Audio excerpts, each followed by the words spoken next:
abro esto, entonces, acá, abro este, bueno, taller 1, no, perdón, a ustedes les pasé fue el ejercicio, entonces, oiga, está lento esto, repaso rack, ¿listo? Entonces, repaso rack, listo, aquí está. Bueno, entonces, de acuerdo a este repaso de racket, ¿cómo les fue con este primero? Reset. Sí, ya pagué. Sí, ¿cómo lo hicieron? Bien. En mi caso me fue ¿Alguien bien. me puede compartir el código de bien? Brevemente, que lo abra. Sí, yo le puedo compartir pantalla. Sí, porque bien, no, pues bien está muy bien. ¿Sí? Yo necesito es ver. Entonces espere, yo comparto pantalla. Dale, adelante, comparta pantalla. ¿Me puede explicar pues ahora el quinto y creo que es el 14, que era indicar el camino del árbol, que la verdad y estaba ahí pegadito con ese, o sea que era Listo, left, right. Profe, listo. ahí sí están viendo, ¿cierto? Sí, señor. Entonces, yo este primer punto, es que no tengo ¿qué? Las preguntas a la mano. La pregunta está aquí en la pregunta, el primero es el list set. Ajá. Sí, sino que yo no Listo. le coloco los nombres que tiene ahí, sino que pues se los cambio para uno que se hace más fácil para Listo, mí. dale. Aunque ese punto 2 Entonces, reescribe la definición de list, ¿no? Tenga cuidado con eso.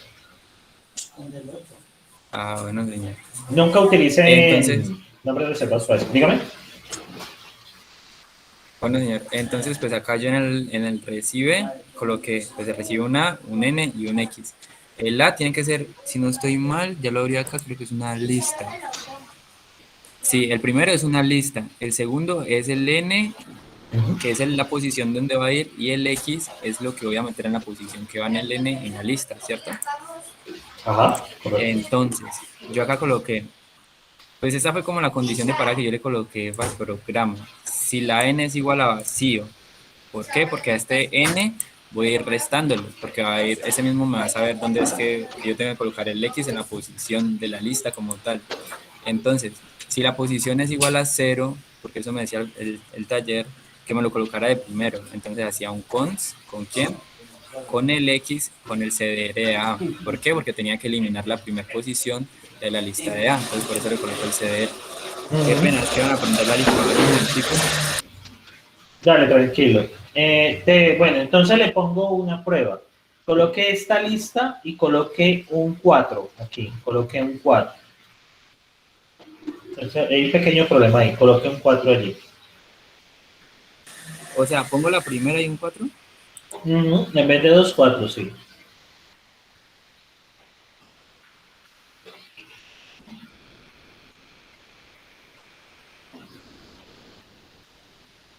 La verdad que tú no estás viendo, ¿no? Sería este llamado. Ya lo envío al Meet. Sería con 4. Sería ese llamado. Ajá.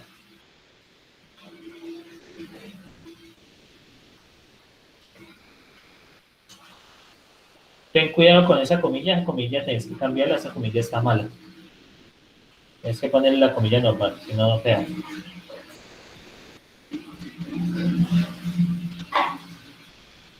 Compañero, para que en el momento de discusión no le ejecuten todos los programas, puede comentar cada uno una voz, si quiere. Lo selecciona, le da rack y lo comenta en una voz para que no le consuma todo el computador, todos los programas que tiene. Listo. Entonces, ¿qué creen que pasó ahí? El ejercicio está muy bien, pero hay un pequeño problema. ¿Qué creen que pasó ahí? ¿Por qué dio ese error? Porque no hay una posición 5 en una lista con 4 elementos. Sí. La recomendación allí sería separar ese condicional inicial con tres opciones. La primera es que si la lista es vacía, si la lista le llega a vacío, entonces, ¿no? Hay que lanzar un mensaje de error. El mensaje de error lo lanzan con esta función, PL error, y decir al usuario que no es posible manejar eso. Si la lista es nula, no, pues ahí no hay nada que hacer. Ah, pero uno puede mandar cualquier elemento a la librería de EOPL. O sea, no hay restricción para utilizar cualquier elemento. No, no, no, para nada. Puedo utilizar todo lo que quiera. Vamos a Bueno, ver siempre y cuando cómo. no se viole lo que se busca en el problema, ¿no? Ah, ok, no, es que en FDP cuando uno buscaba pues, elementos, por ejemplo, cuando tiran esa lista de que volver la lista en reversa, algo así, no podría hacer la Sí. palabra reversa, de que tenía que hacer a pie, o otro elemento ahí, ni módulo, ni nada de eso. Entonces, pues, eso fue la pregunta. Sí. Profe, yo tengo otra pregunta con un punto en específico que Listo, nos puede dime. hacer. Aunque quisiera ir punto por punto antes de llegar a eso. ¿Será que para ir más ordenado, les parece? Ah, bueno. Sí, pero ir punto por punto. Listo, dale, Adrián. Ahí ya, exactamente. Bueno, lo cierras. Faltaría pues los paréntesis y estaría. Bueno, cómo les fue en el punto 2? Listayers. Esto es muy interesante. ¿Cómo les fue con Listayers?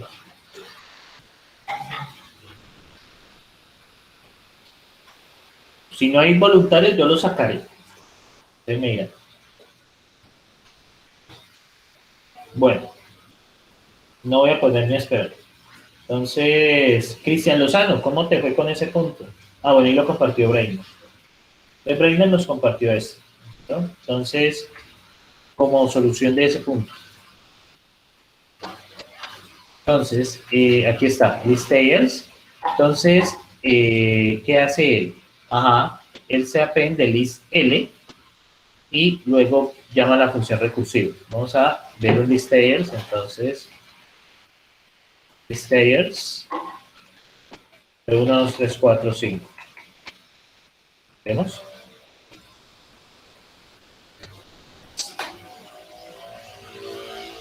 Muy bien.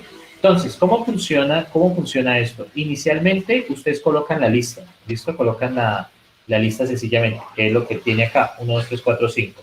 Cuando ustedes hacen el llamado con el CDR, se quita el primero. Y ya en el segundo llamado recursivo, entonces pues no va a estar el primero, sino esta lista. La pegan.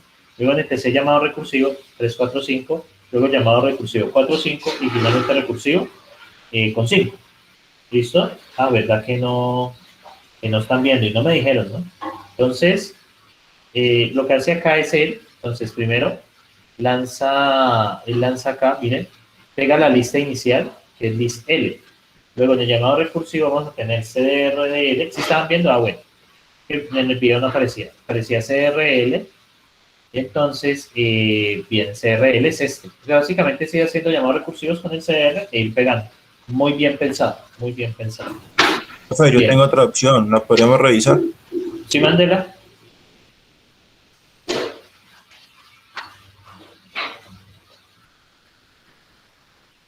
Listo, Ahí estoy compartiendo.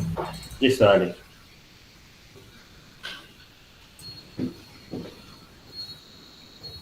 Listo, si la puedes agrandar un poquitico la letra sería bueno. O la puedes pasar a algún editor de texto como el blog de notas y ahí le haces zoom más fácil. En Bracket sí es como malucón. Listo. Ahí con control más fácil. ¿No deja? Me está permitiendo. O control con el botón central del mouse tampoco deja. Ay, señor. Y Voy a mandar al chat. al ¿Vale? mandar al chat, listo. Yo lo muestro acá. Listo. Bueno. Entonces tengo un listayers. Tengo un listayers acá. Entonces, este listayers, entonces, ¿cómo lo hizo? Claro, también funciona. También funciona perfecto. Porque el cons me está cogiendo la lista como elemento. Y sí, es muy similar. El comportamiento es el mismo que este. De hecho, el tuyo es más natural. Porque pues está pega la lista y luego hace el llamado recursivo y en la siguiente pega el CR de la lista. Entonces esto a la larga se convierte en un cons, la lista, luego el cons car, el CDRL, luego se transforma en un cons del CR, el CRL, que es el CDRL, y así sucesivamente. Se llega hasta ahí. Perfecto. Ya tu solución la entendí perfectamente. Entonces, listo. Ambas soluciones son muy buenas, muy válidas y muy buenas. Bueno. exits, ¿cómo se hizo eso? ¿Cómo se hizo ese exits? Listo. Vamos a mirar el de Laura y luego miro el de Dani. Entonces, este exits, bueno, aquí tengo este. Este exits es básicamente, si es nula, la lista vacía, si cumple el predicado, muy bien. Este punto tiene como características que la función entra como ciudadano de primera clase. Entonces ejecutan la función. Si esto es verdadero, entonces si no, pues hacen el llamado recursivo con el CR de la lista. Entonces, define list tails. Ah, bueno, es que esto está definido actualmente en la memoria, creo, ¿no? A ver si esto está definido. Es que no es list tails, este es exits. Hay un error allí de mi parte. Ah, Fue por los dos ejercicios. por los dos ejercicios, sí. Entonces, borremos esto.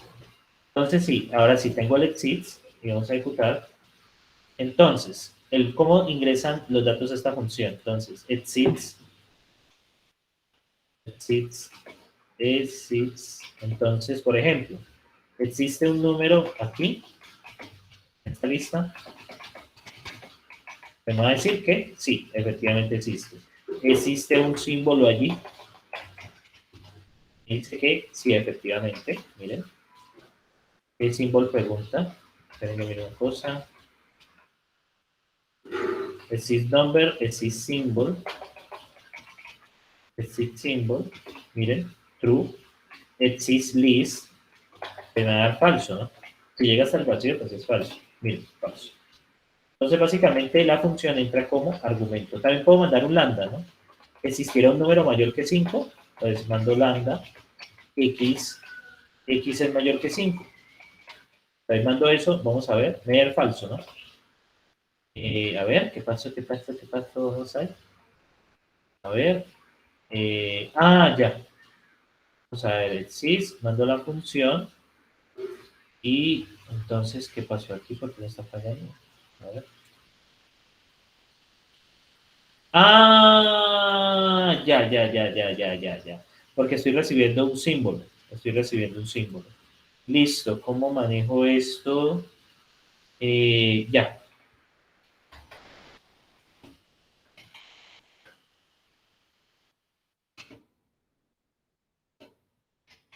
Ahí lo arreglo.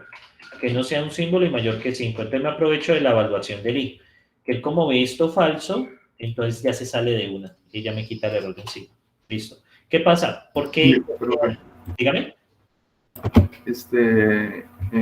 o sea, ese lambda ahí está tomando como cada uno de los elementos, ¿cierto? ¿O cómo es? Sí, claro, porque es que este lambda de aquí es esta función. Es este pred. Ajá, o sea Entonces, que el lambda coge cada uno de la lista. sí, claro, coge el primero, coge el segundo, hasta donde tenga que llegar. Entonces, miren, les voy a explicar algo, y esto es en mucho lenguaje de programación que pasa. Usted muchas veces, miren que me estaba dando un error porque acá, y yo no puedo preguntar que A sea mayor que 5. ¿Cómo soluciono eso? Una vez coloca en los ANDs, resulta que los ANDs, lógicamente, si algo te da falso, ¿cuál es la respuesta?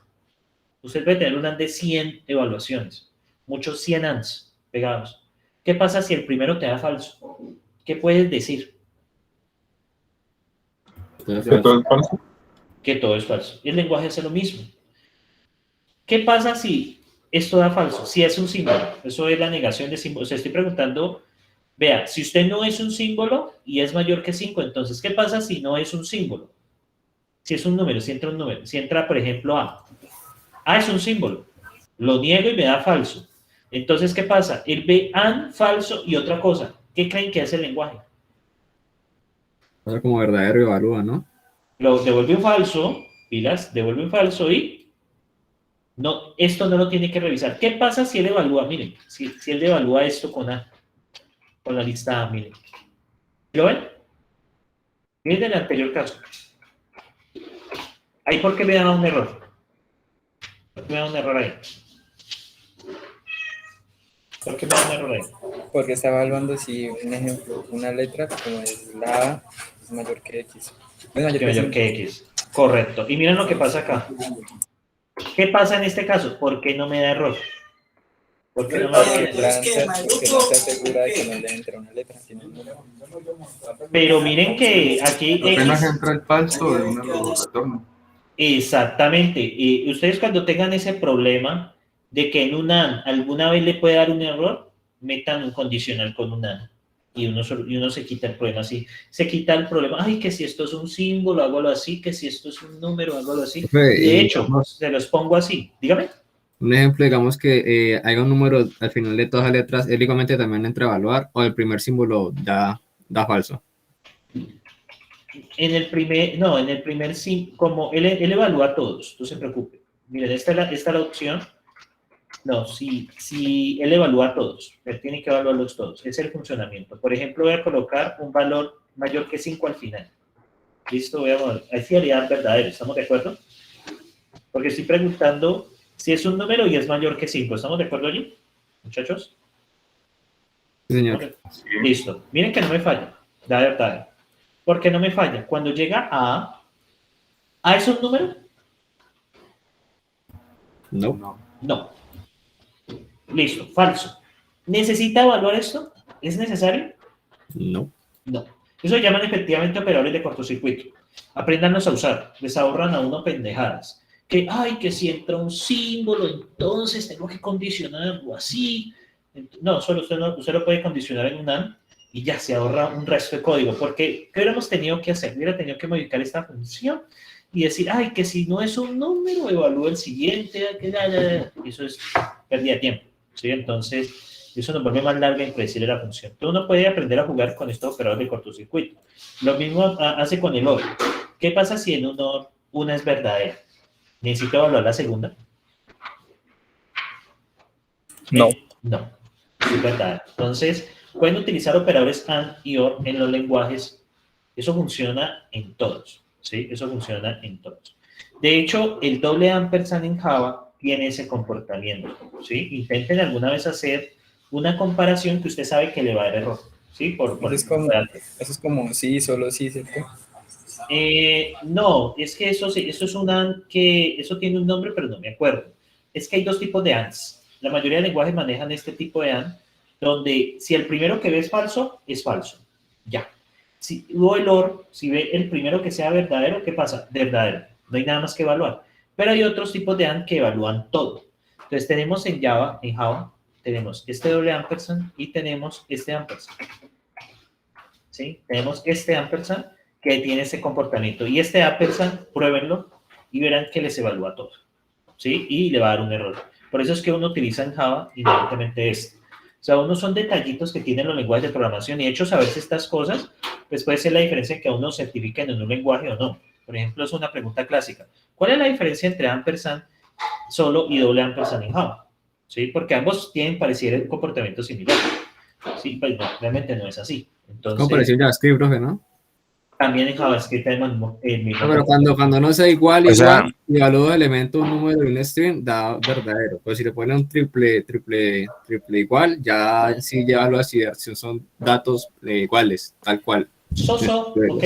¿Quién iba a O decir sea algo? que la doble diferencia, ¿cuál sería ahí, profe? Perdón, es que no La entiendo. doble diferencia funciona de esta manera. El primero que encuentra falso es falso. El ampersand solo evalúa todo. O sea, él evalúa todas las condiciones. Entonces, usted tiene, por ejemplo, X, ampersand Y, ampersand Z. Las evalúa las tres. Si usted tiene X, doble ampersand Y, doble ampersand Z. Si X es falso, no evalúa nada más. Devuelve falso y se acabó. ¿Sí ven la diferencia? O sea, solamente evalúa lo primero que encuentro, no evalúa el resto. Si encuentra algo falso, sí. No es lo primero que encuentra porque, pues, si da verdadero en un AND, pues tiene que seguir evaluando. Pero en un AND pasa que si una de las condiciones es falsa, pues no tengo nada más que evaluar. ¿Por qué hay que evaluar más? Si ustedes en un AND ven que una de las cláusulas da falsa, ¿es necesario evaluar algo más? Pues depende de lo que uno necesite, pero por lo general no. No, pero me refiero al nivel lógico. Usted No tiene... va a dar falso. Va a dar falso, ¿sí? ¿Por qué? Porque el AND, con uno que sea falso, es falso. Caso análogo en el OR. En el OR, entonces uno con esto, se evita tener que colocar validaciones. ¿Por qué? Porque como es una lista mezclada entre números, entonces yo no le puedo preguntar a alguien que es mayor que 5 a menos de que sea ¿qué? ¿Cuál es la condición para que este operador funcione bien? ¿Cuál es la condición? Que este operador funcione bien. Normal, o sea, que esto sea mayor que esto, y ya. No, pero con Que sea un respecto a número. X. Que sean ¿Que números. sean símbolos o números? Símbolo no, números, solo números. Yo Solo no puedo, números. solo números, correcto. O sea, el mayor es un operador numérico, entonces yo tengo que garantizar que X sea un número. ¿Cómo lo garantizo? Les pregunté primero si X es un número. Ya con esto, si X no es un número, el AND ve esto falso, listo, es falso. No evalúa esto y nos evitamos el error. Pero les mostré la diferencia. Ya, es como un try-catch. Póngalo así, ¿sí? Sino que esto es como una especie de guarda. Usted a veces en los lenguajes ven, pregunta si esto es un número, pero uno dice, pero esta variable siempre es un número. Y resulta que a veces no. A veces la variable, digamos, sobre todo cuando uno está trabajando programación web, en ciertas ocasiones puede llegar nula. Null. No llegó el dato. Por ejemplo, el usuario, o sea, usuario y contraseña, por ejemplo, el usuario dio la contraseña vacía. Una API que esté ya baja el servidor, que esté para pagar el Exacto, servidor. pues, yo le consulto a la API exactamente por API REST, le consulto y me vuelve un null. Es que no está, ¿sí? Entonces, con eso nos evita un poco de programación, con estas salvaguardas, porque usted puede preguntarle, sí, O sea que el doble I en Java también funciona como try-catch, y uno lo sabe utilizar bien. exactamente, sí, exactamente, uno se evita, créanme, uno se evita un resto de jodas con eso. O sea ¿sí? que uno puede responder eso si le preguntan cuál es la diferencia entre un I y un doble I. Y un doble I, correcto. Entonces uno dice, no, pues que el doble I, si lo sabe utilizar bien, sirve como un try-catch. Pues no es que sirva como un try-catch, eso, el nombre correcto lo dijo Andrés, se llaman operadores de cortocircuito. Básicamente se trata de que yo tengo una posible validación que me va a dar un error. Este X mayor que 5 me puede dar un error si X no es un número. Entonces yo agrego esta guarda, es una especie como de guarda, pregunto si primero es un número y los encierro en un AND. Sí, eso, si usted lo ve como un try-catch, sí, es análogo. Y una alternativa ahí sería convertir los símbolos que le lleguen a números. Sí, pero en la conversión de ABC, de A pues le va a dar 10, de B, C, pero si le llega una J, ahí sí suerte. ¿Sí? Exactamente, por la evaluación, correcto. Profe, básicamente, si Indicando, pasa ese mayor X5 al lado izquierdo, ya todo se daña, básicamente. Correcto. Correcto. Sí, ustedes lo pueden buscar acá en internet. Eso fue algo muy curioso. Eso lo sé gracias al Mintic, porque como yo soy profesor en estos momentos del Mintic, me ha tocado profundizar mucho en los lenguajes de programación. Y hay muchas cosas miren, ¿cuál es la diferencia? Es un operador de cortocircuito, mientras ampersand es un operador general. Un operador de cortocircuito tiene este comportamiento, ¿sí? Este comportamiento. Lo primero ¿qué es un cortocircuito? Entonces, si esto es falso, ¿qué hace? ¿Qué pasa en un cortocircuito? Él encuentra el primero el falso, ¿qué hace ahí de inmediato? Pues dice que ya no se puede. Listo. Es falso. No Se dice. muestra algo que no permite ya. No tira el error que se dañó el programa, no. Exacto. Eso es un operador de cortocircuito. Se sale. Son cositas que uno aprende de trucos de programación. ¿Por qué es bueno aprender estos trucos de programación? Porque uno se evita largueras de código. Entonces, el problema es que pues cuando usted es junior y encuentra eso, pues eso le da un cortocircuito porque no lo entiende. Entonces, listo. Y también tenemos el OR. El OR también puede utilizarse como un operador que algo que salga verdadero, pues es verdadero. Pues, ¿qué más puedo decirle a usted? No tengo que evaluar todo. Entonces, es esto. Estas son preguntas que hacen las certificaciones. Como pues por misión TIC me ha tocado meterme mucho en esto, pues he aprendido mucha cosita de programación estos últimos días. También está en C#, en C# también tenemos operadores de bits, bueno, un poco de cosas ahí. Bueno, de hecho yo puedo hacer un AND, si hago la operación entre bits, yo puedo hacer un AND entre dos números con un operador de bits. Eso es muy bacano porque usted puede hacer operaciones matemáticas, por ejemplo. Para uno es muy raro decir, por ejemplo, esto, ya que estoy entrando en esto. Por ejemplo, esto es muy raro. Ustedes me van a decir que estoy loco. Les voy a decir, no, hágame 5 and 7, 70. Es una operación extraña, ¿no? ¿Qué piensan de esa operación 5 and 70? Exactamente, Junior. ¿La ven extraña? ¿Usted qué esperaría usted de un AND? ¿Qué esperaría usted de un AND, muchachos? True, false, ¿no? Sí, pero esto le va a dar un número. Les voy a explicar por qué. Esto tiene 32 bits y esto tiene 32 bits al ser enteros. El 5 es 100, 1, ¿sí? Y acá está lleno de ceros. ¿Correcto? No voy a hacer los 32 ceros, no es necesario. Y el 70 sería 64. Esto es, esperen, 1, 2, 4, 8, 16, 32, 64. Aquí va un 1, 64 y me faltan 8. Sería aquí. Este es este de acá. Miren lo que me da. Hago el AND. 1 AND 0, 0. 0 AND 0, 0. 0, Profe, 0. perdona que no capte, pero 64 y 870. Sí, por eso. Ah, perdón. 72. 64 serían estos dos. Y miren. Aquí iría 110, ¿no?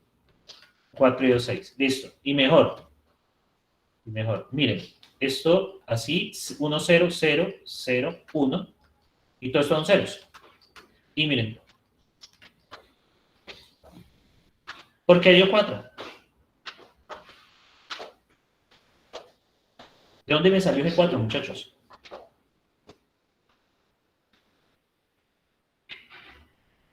¿De dónde salió ese 4?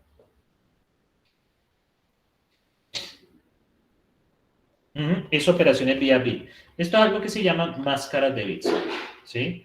Eso es súper útil para hacer operaciones rápidamente. ¿Listo? Eso es súper útil para hacer operaciones rápidamente. Hay algoritmos que utilizan máscaras de bits para hacer operaciones así, rápido. Entonces, por ejemplo, si uno a veces necesita sacar, digamos, una relación entre los números y eso, es extraño, pero el AND entre 5 y 2 vía bit da 4. ¿Sí? ¿No? ¿What? Sí, pero es así. Entonces, bueno, entonces borro esta página. Simplemente quería mostrarles eso, como a manera de información. Primera página. Bueno, pero no nos desviemos. Entonces, básicamente lo que les quería mostrar eso era este escape. ¿Listo? Con eso me evito validaciones, con eso me evito un resto de cosas. Bueno, muchachos. Profe, yo tengo una pregunta. Sí. Es que usted cuando hace la pregunta, se coloca que solamente pues, el predicado va a ser number, symbol, booleano o una lista. Entonces, cuando yo estaba haciendo mi código, yo no encontraba o sea, yo colocaba el predicado, por ejemplo, en ese código que tienen ahí, yo colocaba el predicado y al predicado le colocaba la pregunta y eso me lanzaba un error. Claro. Lo que pasa es que el predicado es una función y este predicado evalúa la primera de la lista, siempre. Sí, señor. Pero entonces Entonces, este predicado es una no función. le vi otra. O sea, sí, ya entendí cuál era el error, pero entonces yo al ver que no me daba, entonces al ver que usted dijo que pues como tal cuando formuló las preguntas que le iba a entrar en el predicado un número, un símbolo, un booleano o una lista, pues yo lo condicioné solamente con que iba a entrar solamente eso y pues acá la función del lambda en mi código pues daría un error. Y entonces Bueno. me quedaría mal respondiéndole aquí, así, dándole solución así, sabiendo que no, usted me dice los parámetros que van a solo que no soluciona cosas en forma general, o sea, no es general como la que propusimos aquí. Esta función sí es general, porque sí, acepta señor. cualquier cosa. Pero en tu caso no hay ningún problema, igual cumple lo que estamos buscando. O sea, tampoco pretendo que se las pillen todas ahorita apenas que están aprendiendo a programar. Eso es absurdo pedirles eso en estos momentos. Yo con la experiencia que tengo, yo no me las pillo tampoco. No, tranquilo. No, o sea, está bien. Simplemente pues quería aprovechar la oportunidad para explicarles que los operadores de cortocircuito que son la cosa más útil de la vida, ¿sí? Bueno, muchachos, son las 3:15. ¿Les parece si descansamos hasta las 3:25? Descansemos 3:25 y continuaríamos entonces, muchachos. Espero que les haya dado bien esta explicación que acabo de hacer. Bueno, entonces tomen algo, relájense.